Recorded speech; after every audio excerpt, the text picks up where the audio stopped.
Hello friends, কেমন আছেন? আশা করি সবাই ভালো আছেন। আজকে আমি আপনাদের জন্য আরেকটি কিউবের সলভ নিয়ে চলে এসেছি। আজকে দেখাবো পিরামিডস কিউব কীভাবে সলভ করতে হয়। এই পিরামিডস কিউব সলভ করতে আপনাদের কোনো সূত্র লাগবে না। আপনারা যদি ভিডিওটি শুরু থেকে শেষ পর্যন্ত দেখেন তাহলে অবশ্যই আপনারা এই পিরামিডস কিউব সলভ করতে পারবেন। তো চলুন তাহলে দেরি না করে ভিডিওটি শুরু করি। প্রথমে আমি এই পিরামিডস কিউবকে স্ক্র্যাম্বল করে দিই। দেখতে পাচ্ছেন এখানে আমি পিরামিডস কিউবকে পুরোপুরিভাবে স্ক্র্যাম্বল করে দিয়েছি। কোনো ফর্মুলা ছাড়াই কিন্তু আজকে আমি আপনাদের দেখাবো যে এই পিরামিডস কিউব সলভ করতে হয়। প্রথমে আপনাদের কী করতে হবে, একটা কালার চয়েস করতে হবে। প্রথমে আমি এখানে ইয়েলো সলভ করব। দেখতে পাচ্ছেন ইয়েলো। আমাদেরও কিন্তু পিরামিডস কিউবে এজ পিস থাকে, কর্নার পিস থাকে এবং সেন্টার পিস থাকে। 3x3 কিউবে বলেছিলাম যার মধ্যে শুধু একটি কালার থাকবে তাকে বলবো আমরা সেন্টার পিস, যার মধ্যে দুটি কালার থাকবে তাকে বলবো আমরা এজ পিস, এবং যার মধ্যে তিনটি কালার থাকবে তাকে বলবো আমরা কর্নার পিস। আর আপনারা যদি 3x3 রুবিক্স কিউব সলভ করতে না পারেন তাহলে অবশ্যই আমার ভিডিও দেখে নেবেন। এই ভিডিও ডিসক্রিপশনে আমি লিঙ্ক দিয়ে দেবো, সেখান থেকে আপনারা দেখে নিতে পারবেন 3x3 রুবিক্স কিউব কীভাবে সলভ করতে হয়। সেই ভিডিও দেখলে আপনারা 3x3 রুবিক্স কিউব সলভ করতে শিখে যাবেন। তো চলুন তাহলে দেরি না করে আমি ভিডিওটি শুরু করি। প্রথমে আমাদের কি করতে হবে, আমি প্রথমে ইয়েলো কালার সলভ করবো। তার জন্য আমাদের কি করতে হবে, সেন্টারে তিনটা আমাকে ইয়েলো নিয়ে আসতে হবে। এখানে একটা ইয়েলো, এখানে একটা ইয়েলো, এখানে একটা ইয়েলো। সেন্টারে প্রথমে আমাকে তিনটা ইয়েলো নিয়ে আসতে হবে। এর জন্য প্রথমে আমরা কি করব, এটি কিন্তু আজকে আমি আপনাদের সূত্র ছাড়াই দেখাচ্ছি যে সূত্র ছাড়াই পিরামিড কিউব কীভাবে সলভ করব।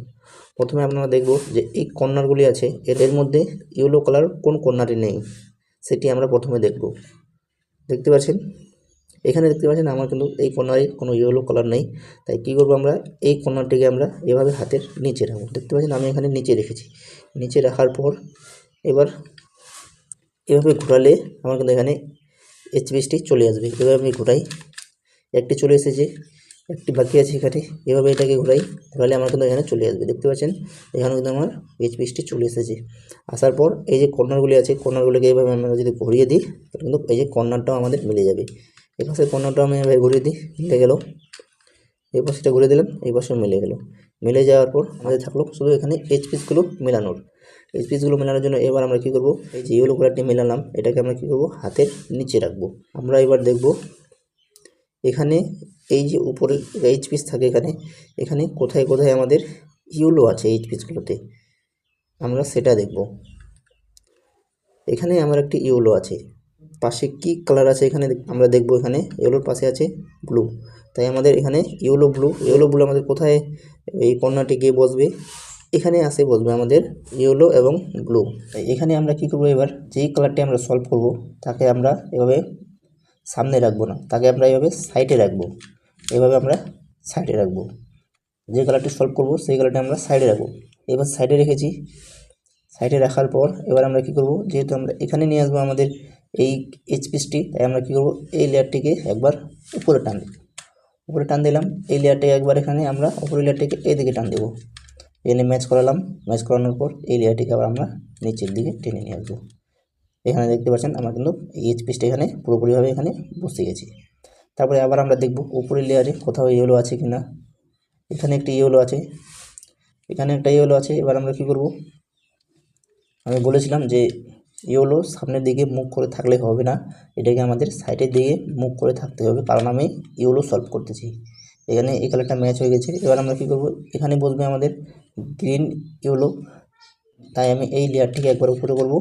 এই লেয়ারটিকে এদিকে নিয়ে যাব, নিয়ে যাওয়ার পর এই লেয়ারটিকে আবার নিচে করব। দেখতে পাচ্ছেন এখানে কিন্তু আমার এই এইচ পিসটা এখানে আমার সঠিক মতো বসে গেছে। থাকলো আমাদের একটি এখানে এইচ পিস, তাই দেখব উপরে কোথায় আমার ইয়েলো আছে, রেড ইয়েলো। এখানে কি লাগবে, রেড ইয়েলো। তাই আমি এই লেয়ারটিকে উপরে করব, এই লেয়ারটিকে এদিকে নিয়ে যাব, আবার এই লেয়ারটিকে আমি নিচে নিয়ে আসবো। আমার এখানে প্রথম যেটি লেয়ার আছে আমাদের প্রথম, সেটি সলভ। এই পুরোপুরি আমাদের রুবিক্স কিউব সলভ প্রথম পার্ট যেটি বলবো আমরা। এবার আমাদের কি করতে হবে, এই সেন্টার পিসের সাথে এই কালারটি আমাদের ম্যাচ করাতে হবে। এর জন্য এই নিচের লেয়ারটিকে চেপে ধরে উপরের লেয়ারটিকে ঘোরাবো। ম্যাচ হয়ে গেছে। হয়ে যাওয়ার পর এই যে উপরের লেয়ারটি আছে, এই যে উপরের কর্নারটি আছে, এটাকে আমরা একটু ঘুরিয়ে দিলে আমাদের এটাও ম্যাচ হয়ে যাবে। ম্যাচ হয়ে যাওয়ার পর এভাবে কিন্তু আমাদের প্রথম যেটি আমাদের লেয়ার আছে সেটি সলভ।